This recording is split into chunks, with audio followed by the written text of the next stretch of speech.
much for doing this, John. I appreciate it.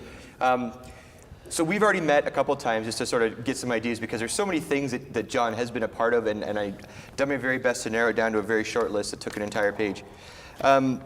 So I guess what I'd like to, since you're so associated with Norfolk County, I'd like to ask you just to tell us about the very first time you came to Norfolk, because you're not from here originally. I'm from Brantford. Right. And I grew up in Brantford, went to high school in Brantford, and then I think it was 1943. We went back to high school in September after Labor Day, and immediately a school senior assembly was called at the BCI in Brantford, and they wanted about 15 girls to come down to help at the farmerette camp, which was at Waterford High School. And of course, we fellows were furious that the girls were going to get out of school for a couple of weeks and come down here and help with the harvest, and we had to go to school. Now, our dads were in the Army, Navy, or Air Force, so we went home and we conned our mothers into letting us come down. So we left school, 5 of us, got on the Lake Erie Northern, came down to Simcoe with a return ticket and no money, ended up at the Lake Erie Northern station in Simcoe. Made some inquiries. Ended up at the American Can, went in and asked if they knew of anybody who needed help. They said no. We were standing around in front of the American Can about 5 o'clock in the afternoon, probably figuring we had to take the next trolley back to Brantford, when a gentleman came out of the American Can and said he knew somebody who needed some help. Did we smoke? We said no. Did we drink? We said no. It was Gary Ireland's grandfather. And we went up to the Ireland side road, to the Ireland farm. We slept in the barn for a week, and we picked apples. Mr. Ireland brought us in some warm milk from the cow. We had cereal. We got up, we started at 6 o'clock. We worked through till 6 o'clock at night, and then we jumped on the trolley, and we came to Waterford where the girls were working, and we're stationed at the high school here. That was my first trip to Norfolk. And so you go back home to Brantford, presumably to finish high school, and you have, I guess, a whole series of adventures before you actually come back to Norfolk to stay. So can you kind of tell us about those, the years from your first visit to when you became a permanent resident? Well, I was a pretty lucky guy. I enlisted in '44, and by March of '45, I was overseas. And when the war ended, I was living in a tent in southern England waiting to go. We signed up, most of us that were in that camp, for Japan. We stayed in the camp another 2 months, wondering what was going to happen to us. So we were speculating on whether they'd send us home through Canada so we'd get a leave, or whether we'd go to Japan through the Suez Canal. And of course, the atomic bomb was dropped in August. The war was over. And then we had just arrived in February or March of that year, most of us, and so we had to stay and work at a camp in England till halfway through '46 before we came home. But it was an interesting year for me because I was able to go to Carleton University. I had some very interesting experiences there. I met a young lady on the road one day with a can of peaches, which my mother had sent me in a parcel. And that's a very interesting story. I got taking duty on the switchboard one night at camp, and I got talking, our switchboard went through a local village called Newark down in Sussex. And I got talking to the operator, and I said, let's describe each other. And she said, well, you go first. And I said, well, I'm 19, I weigh 118 pounds, and I'm a skinny little Canadian kid, and so on. And she said, well, I'm short and fat and 40, and my husband is an officer in the British Army in India. And I told her I just got a can of peaches, and I'd take them to her. So I found somebody to take my duty on the switchboard, headed for this little village of Newark, met a girl on the way over, got talking to her, and never did get to the telephone operator.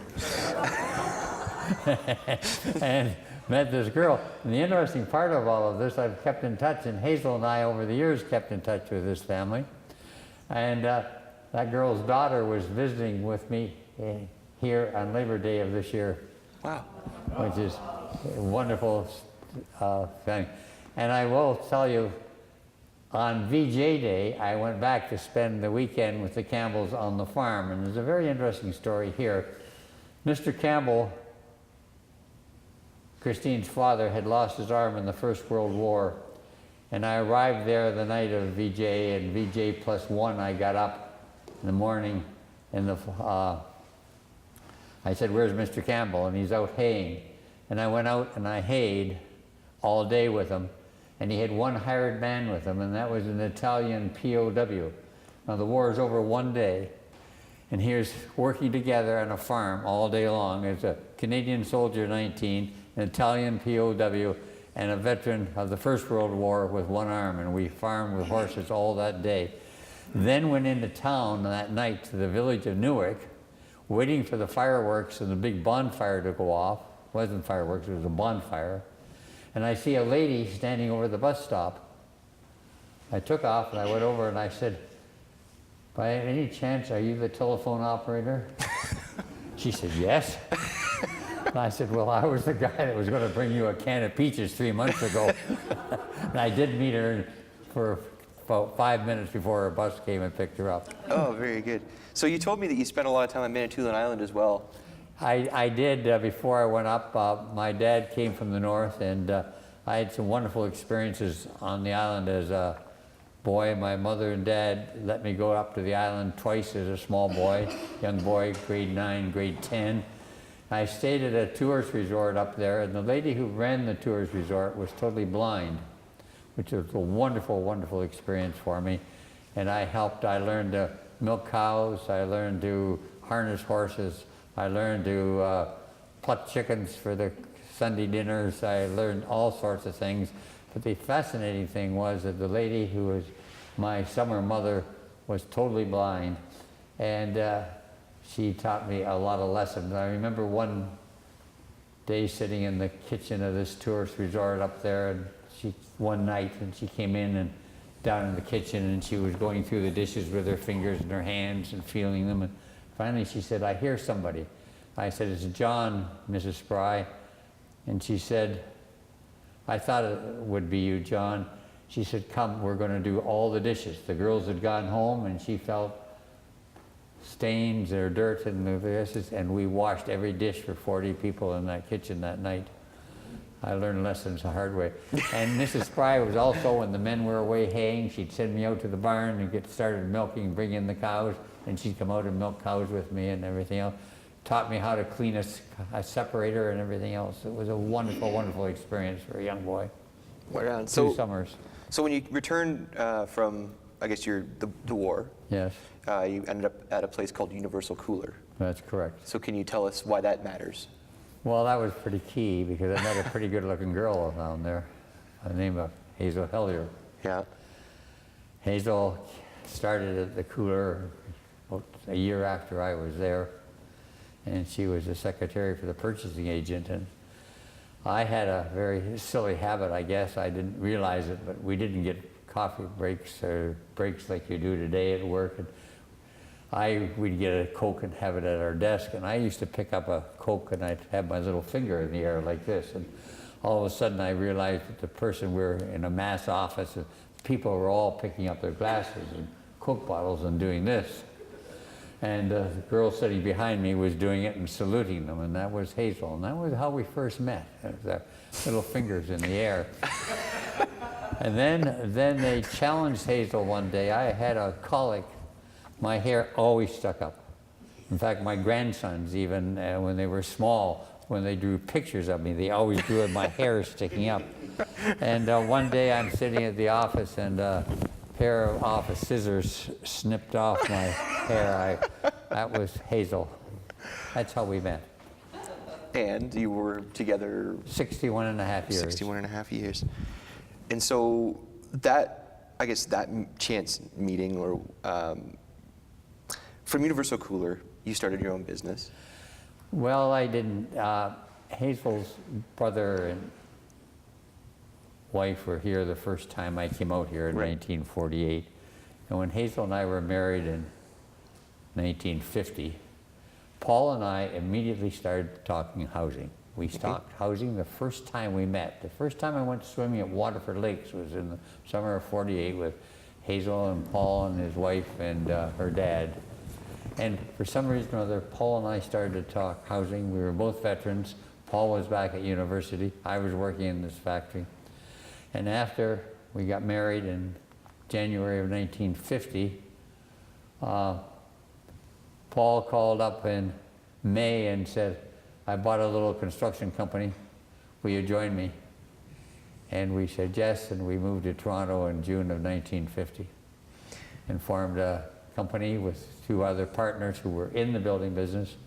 We eventually bought them out, formed our own company, and by 1961 we were Builders of the Year in Canada. And you brought actually what you said is Maclean's magazine. It's published by Maclean. Published by Maclean's, as National Builder. That's Mr. Race right there. That was we had a wonderful building company in the late 50s. We had a full service warranty on our house. We had money back guarantees. We were the National Builders of the Year. We built the Chatelaine house in '61 or '62, I forget the exact thing. We developed the Henry Farm at 401 and Leslie and Shepherd area. And it was pretty exciting that this past June, it was 50 years. It was 62, I guess. And they invited we builders, Paul and his family and we went back down to the subdivision for a dinner party and dance this year, and they invited us back and they introduced us to 50 years after. But we put underground services into our subdivision 50 years ago in Toronto. So ultimately, you sold the construction company. Yes. And you went to work with Hazel's family, with probably one of the things you're probably better known for, which was the ginseng business. So can you tell us, you told me how her family got involved, and I think it's pretty significant. Yeah, it's a fascinating story. Waterford was a pretty big rail center.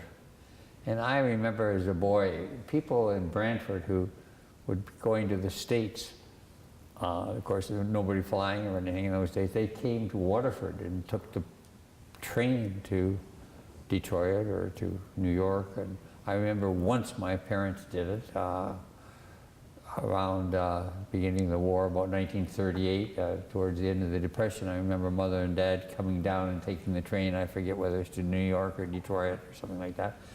But with the Michigan Central going through here, Hazel's great uncle married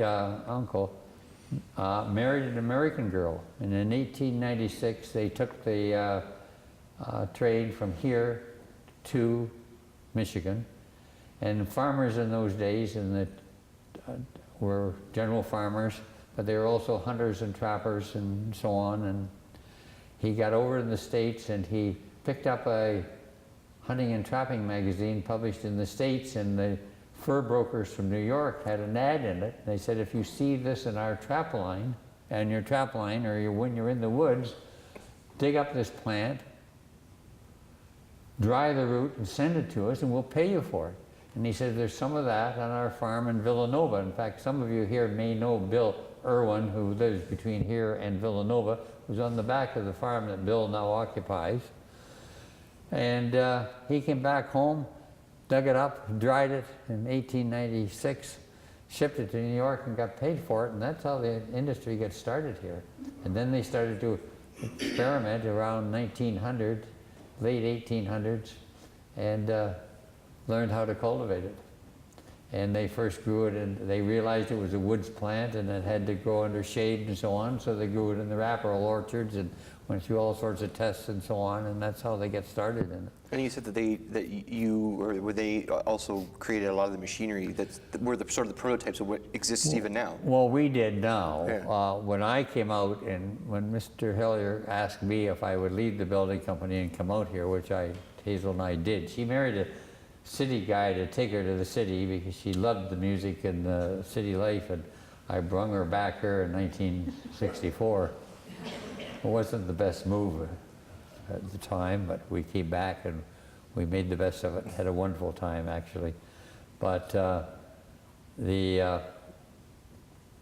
we did everything by hand. We dug by hand, we planted by hand. I would say I walked 13, 14 miles a day at the time. When we were pushing a one-row cedar, we dug with fork. I have dug with ginseng from the 1st of November up until Christmas Eve, dug right up until the 24th of December with a fork, getting it out of the ground.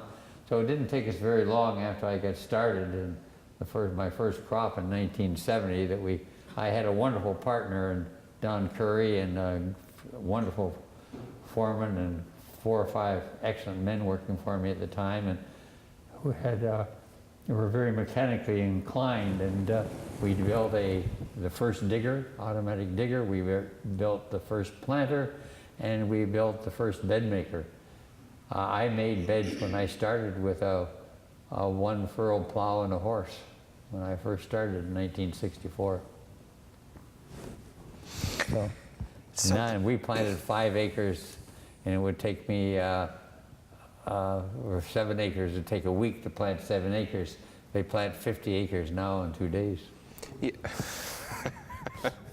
So, now, you didn't tell me this, so I don't know if it's even true, but I heard this after I spoke to you, and I wanted to ask you about it. I've heard that you were one of the first farms to bring offshore work in. It was like one of the very early... I was the first ginseng grower to have... Yeah. The tobacco boys were way ahead of us. Right. But I was the first ginseng grower to have offshore workers. Right on. And it was wonderful because I was in Barbados this year, and I saw one of the chaps who had worked with me back in the 70s, and he came to the hotel I was at, and we walked back. There was 2 men walking down the street crying, one in his 80s and the other in their 70s, as we walked back. Took him back to his bus station, but he had worked for Jake and Paraki here for a number of years, and then worked for me. Then he worked for Peter Hellier too. Right on. So one of the things when we spoke that was well, my favorite story was when you were elected to Townsend Town Council and how you went about kind of doing that craftily. I'd like you to maybe just tell everybody that, because it was different then, and I don't know, I like it. Please.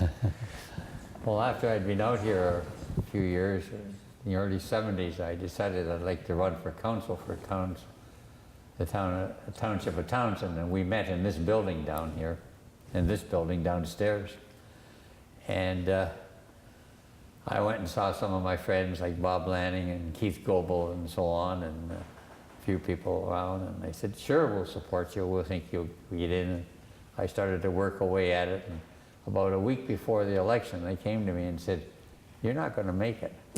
Our dads and mothers aren't going to vote for you. You're not one of the regular farmers from Townsend. You're a city boy. They don't want a city boy running this township. They want a farm boy, this township. Right on. So I didn't know what to do, and I looked around, and Colburn Village at the time was half in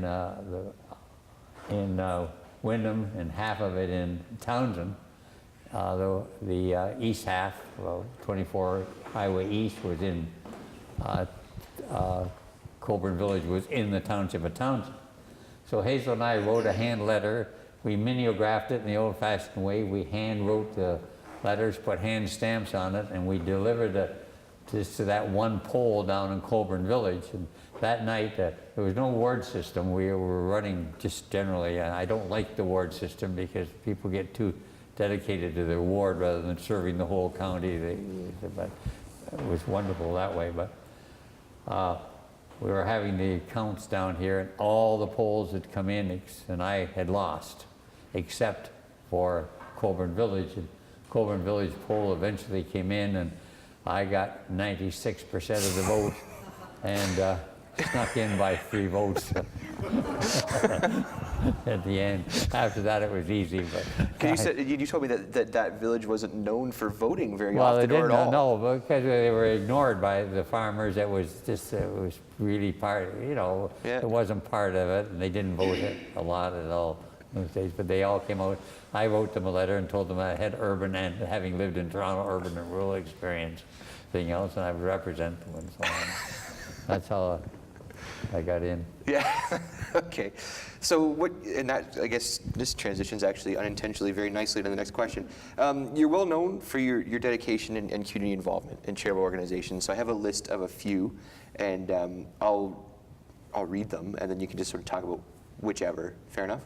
Okay. So Alzheimer's Society of Halderman, Norfolk, the Norfolk General Hospital, the Waterford Legion, Rotary Club of Simcoe, Fanshawe College, and you've got some scholarships as well that you've funded. So in any order or whatever you think people need to hear, please. Well, this is a difficult thing to talk about, but this is, Hazel and I love this county, and we love people, and we decided as we developed our ginseng business, and I was also in the building business, and I remained in the building business. I remained a director of a company and a public company out west, and was very active in a big company out west at the time we were growing ginseng. But we decided we wanted to serve and be part of it, and we got involved in a number of things in this area, and one of the early ones we got into was helping at the high school here.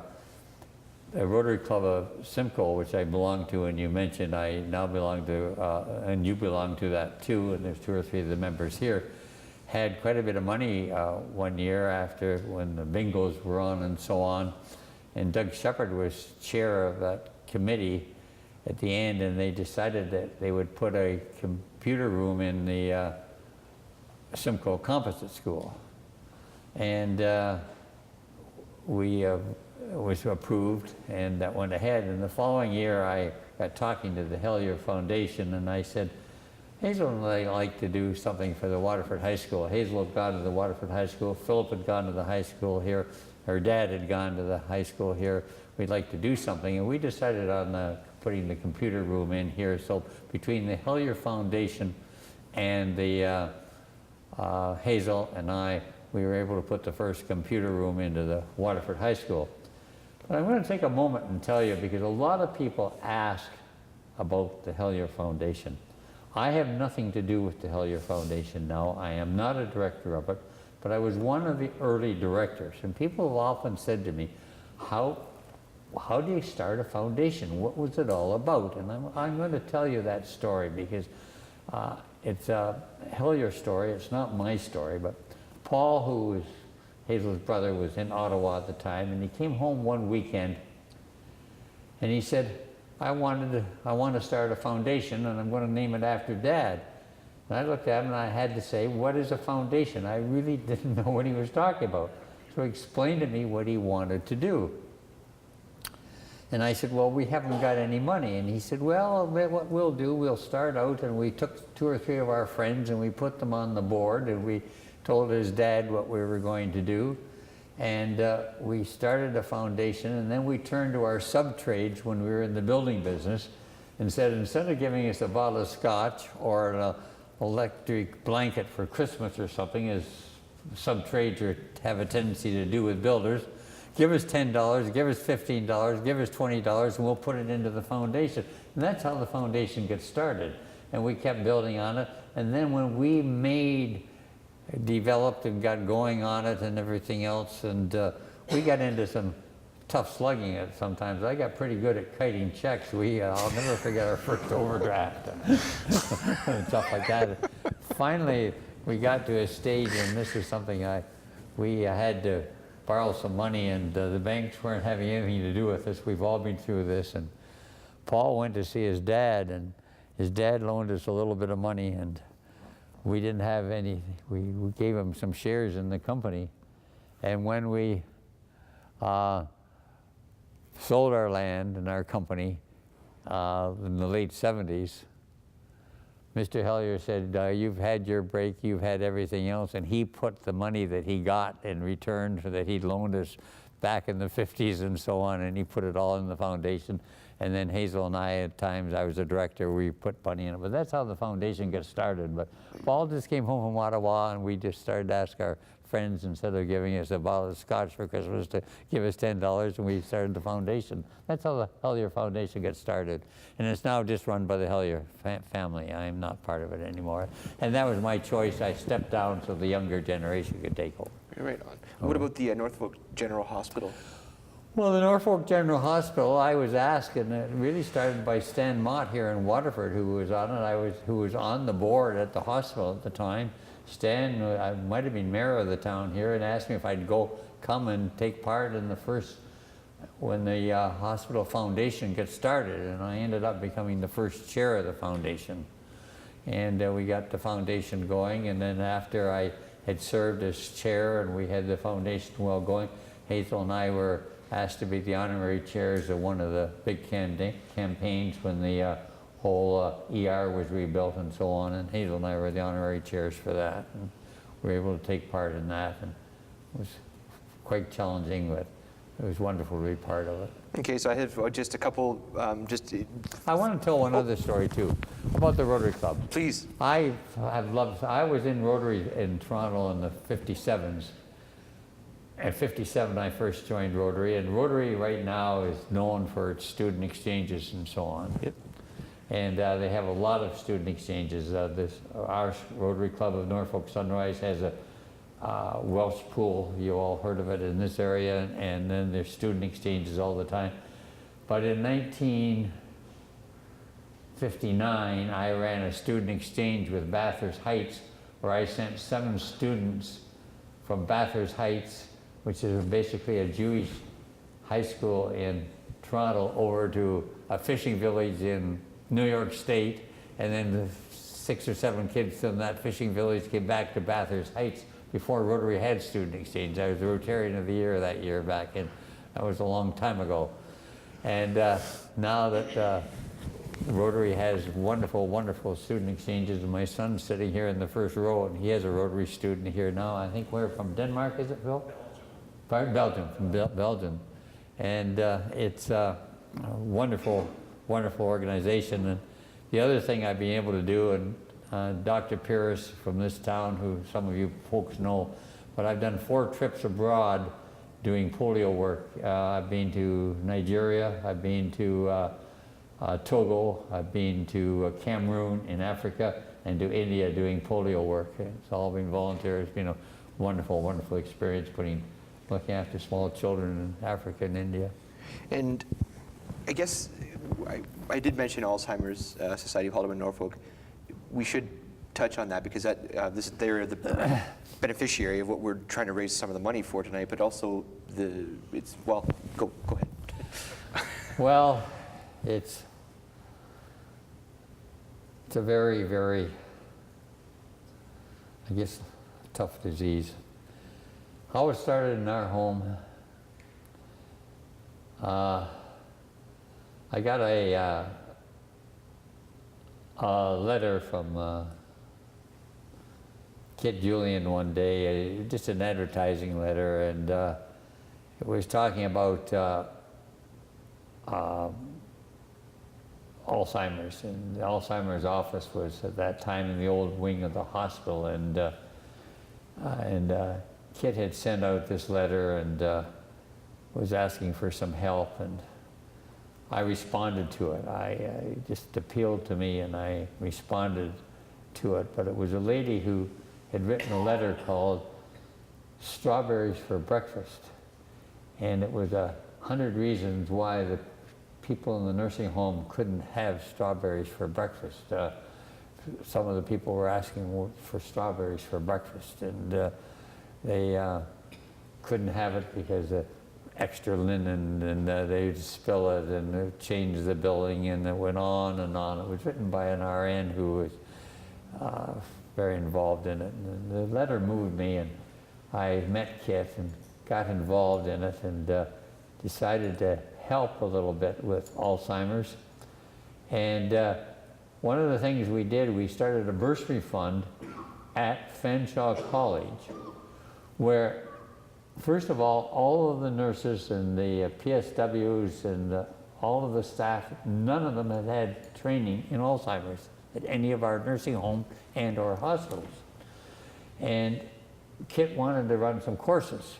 And you know, it's struggling, and you're a young mother with working and with kids and everything else, to spend extra money to go back to school and take these courses. So we put up a bursary fund, and we said, okay, you can take the course, it's $125, and when you complete the course, we'll refund $100. And we started this course, and it went off very, very well. And it wasn't too long before, in all of our nursing homes in Norfolk and all of our hospitals, and even the John Noble Home started to send people out for that course in Brantford. And after the first graduates, Kit invited me to the annual meeting. And we went to the annual meeting, Hazel and I, and a couple of the graduates stood up and thanked us for training them. And that's how we got involved in it. And then about 3 years later,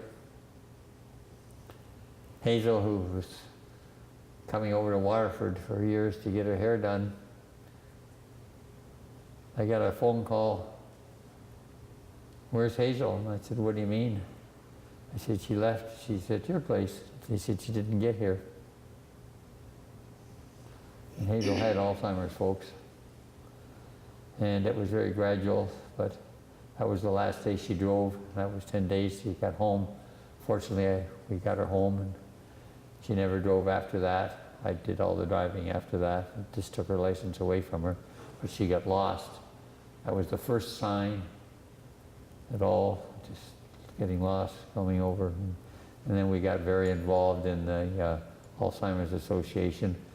And Hazel was still good enough that we could chat about it once in a while, and we'd sit at home and talk about it and talk about her problem and how frustrating it was. And finally we had some conversations, and the meeting actually took place here in Waterford. We came to the annual meeting here, and we sat at the head table. Hazel sat with me, and I sat at the head table, and I stood and told, and I remember Olga Paraki was here because Jake had just had it and so on, and nobody was talking about it and everything else. And I stood up and told them that Hazel had Alzheimer's, and she was there with me and stuff like that. But it's a very, very tough disease. We've got a wonderful group of people who could help now. And they've renamed the place after Hazel up there, calling it Hazel Place. But the girls and the staff up there are just magnificent. And if you have any friends or anybody in the family, I tell you, go and chat with them. I said, the guidance and the help that I got over the years from the staff that we have here in Norfolk and in Haldeman is just fantastic. And it's just, it's a very cruel, it's a very hard. I had a Waterford friend last week who called me, and I was able to have him into the Alzheimer's Association last week. It's somebody who some of you in this room probably know. And his wife has now come down with it, but please don't leave it. Work with them. There's so many warm and wonderful, wonderful things you can do. And it brings, we have men's breakfast, and they have ladies' coffee clubs up there, and we just get to know each other and exchange ideas and help and everything else. And it's just, and it's helping us keep our families together and in their homes and everything else. And I strongly recommend Alzheimer's to all of you. All right, so just before we wrap it up, I did want to mention, just because you told me it's interesting and it didn't fit anywhere else. Tell us about the Graham Bell connection, if you don't mind, Alexander Graham Bell. Well, I had two grandfathers, so we all do. One was very severe and was the principal of the School for the Blind in Brantford. The other one was a little bit of a character like me. He didn't go very far in school. I went a little bit further. I got most of my grade 12. He only got about his grade 2 or grade 3. He was quite a character, but My mother came from the Tutla Heights, and my grandfather was born in Tutla Heights right across from the Vale homestead. And grandfather used to tell this story as a boy, and when I was a boy, and tell me how his father helped, the neighbors all helped Bell's family string the wires into Brantford when they did the first call. And then Bell had them all in that night, the night to call out. Bell had a lady sing, a young girl sing to him over the telephone. And grandfather was invited, and he was the youngest in the room, and he was asked to sit on Bell's knee the night the first call was made. And then my grandmother would say to me, well, now tell the rest of the story. Grandfather would say, I've told the story. And grandmother said, well, the truth is that he screamed and ran back to his mother when Bell put the contraption up to his ear. And then, yeah, and then you also mentioned the other grandfather had the connection to Laurier. Yeah, that's okay. I've just finished doing a project with Laurier University in Brantford, and the reason is that I have a brother. I had a brother who couldn't walk. I had a handicapped brother who couldn't walk, and we've just done a project in there for the disabled in Brantford at Laurier University. But my dad was a dentist in Brantford, and his name was W. Race. And Dad went in the services before I did. My brother's a cripple and at home, and one thing that Dad did ask me, and Art was saying earlier that he snuck in earlier. I wanted to sneak in earlier. I was in the reserve. I couldn't sneak in earlier because I promised my dad I'd stay home with my mother because my brother was a cripple. I'd wait till I got my call. So I didn't get in quite as early as I wanted to in the services, but my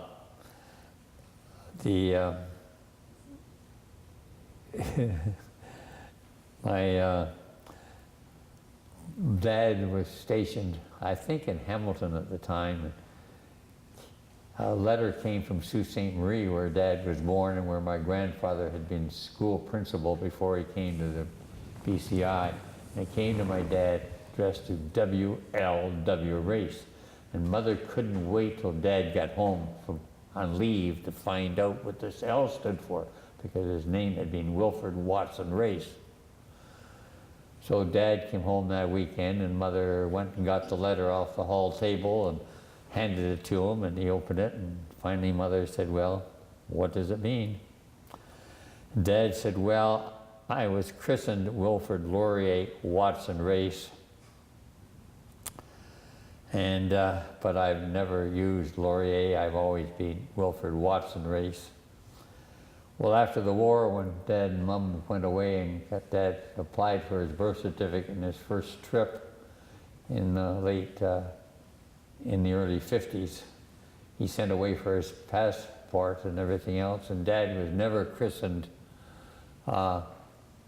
W.L.W. Race. He was christened W.L. Race, Wilfred Laurier Race. And we eventually, in an old Bible, found a letter where my grandfather had written a letter to Laurier called, saying that he had named his son Wilfred Laurier Race, and Laurier had written back, and I had that letter. I found it, my sister had found it in an old family Bible. We didn't know we had it. And Laurier just wrote back, thank you very much for your letter. And it was handwritten by Laurier and his stamp on it and everything else. I presented it to Laurier University, and it's the only artifact that they have at the Brantford campus that was actually from Wilfred Laurier, and they have it now in the Brantford campus. All right. So, okay, I promise this is the last thing, then we'll take questions, because you brought this, and I'd like you to. It's the Canadian Forces Medallion for Distinguished Service, and you got this a couple years ago, December 2010. And you can't see it, but maybe you'll have people come up and see it if they want to or something, but there it is. Well, this was Hazel and I did a lot of unusual things. When I was overseas, I can still remember it, people in England asking me for soap or asking me for this or that, and I didn't have anything to give them or couldn't do anything for them. So a few years, well, back in 2009 or 8, I forget what year it was, Hazel and I had a little extra money, and I said, I'm going to send a letter to General Hillier. So I wrote to General Hillier, and I sent him a personal check. And I said, this is not to go to the Red Cross, it's not to go to the government. This is for the troops to use as they see fit in Afghanistan. I don't care whether they buy seed for the Afghans or whether they buy toothbrushes for the kids or what they do with it, but this is a letter. I got a beautiful letter back from General Hillier. He sent the money over to Afghanistan. And the highlight is not the medallion or anything else, but it's a phone call I got. This was after Hazel got Alzheimer's. And I'm making the bed one Sunday morning, and the phone rang in our bedroom. And it was a colonel in Afghanistan who called me directly and asked me if I was the John and Hazel Race that had sent over a check to them. And I said yes, because they had just finished the school. And he said, I just called to say thank you. He said, it's the nicest, the best thing that's ever happened to me since I was in the services. It's not the medallion. And I just wanted to say to you, today we're not doing things with each other anymore. And this is what's bothering me. Grandmas and grandpas, take your daughter, take your son out for a grandson out for a walk, or mom or your dad, walk around the block, shovel somebody's snow, show them how to do it, smile at them. The kids will get a cookie, they'll do that. It'll be like the phone call I got. But my gosh, we've got to get back to being a community together. You know, when I came out of the Army in 44, we started to fence in our backyards and we started to barbecue. And now we're all living in our backyards. We don't know our neighbors, and we've just got to start walking around the block and helping each other and forming a community. One of the worst things that we did in the 50s when we started to build, and we only did one subdivision like this, but our first subdivision in 1950, we were all making $3,200. We all qualified for an NHA mortgage at the same rate and the same price. And then when we went to build the church, we didn't have a retired bank manager living in the community. We didn't have anybody that could advise us to help us. We didn't have that little widow living in the little house. And we were all in the same economic thing.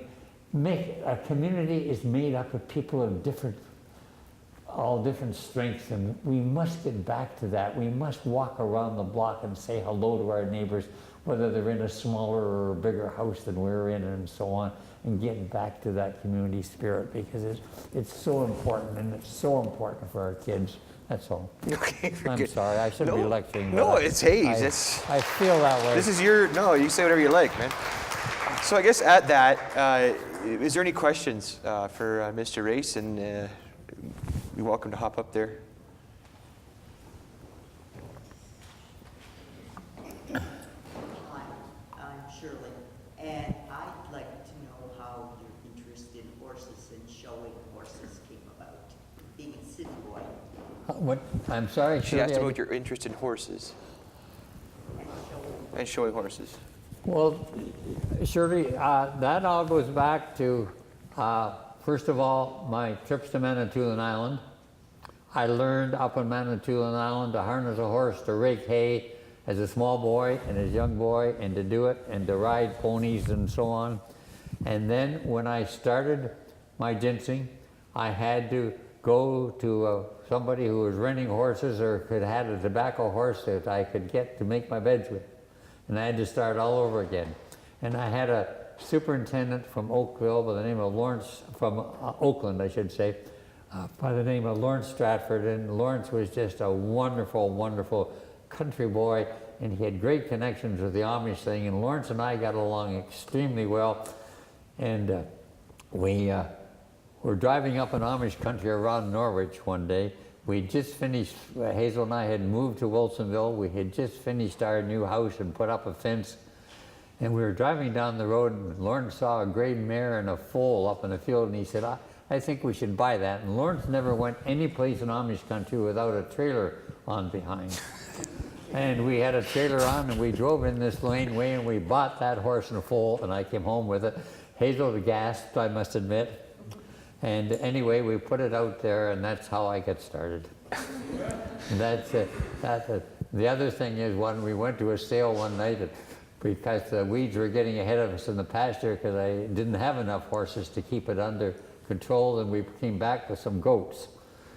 And that was kind of the be-all and end-all of everything. But the weekend after they got back, we had, my mother was still alive and out from Brantford, and the goats got out of the pasture. And I can still see my mother standing in the front porch as Hazel and I are chasing goats around our property and down the road in Wilsonville, trying to get them back into with the horse. But that's how we get started. Is there another question or any other questions? I love horses, by the way. I was at the Royal Winter Fair for the horse show yesterday. Very good. Just the one? Okay. Marty, do you know? You good? You look like you're about to, okay. Okay, well then thank you very much, John, for your time, and thank you all everyone for coming.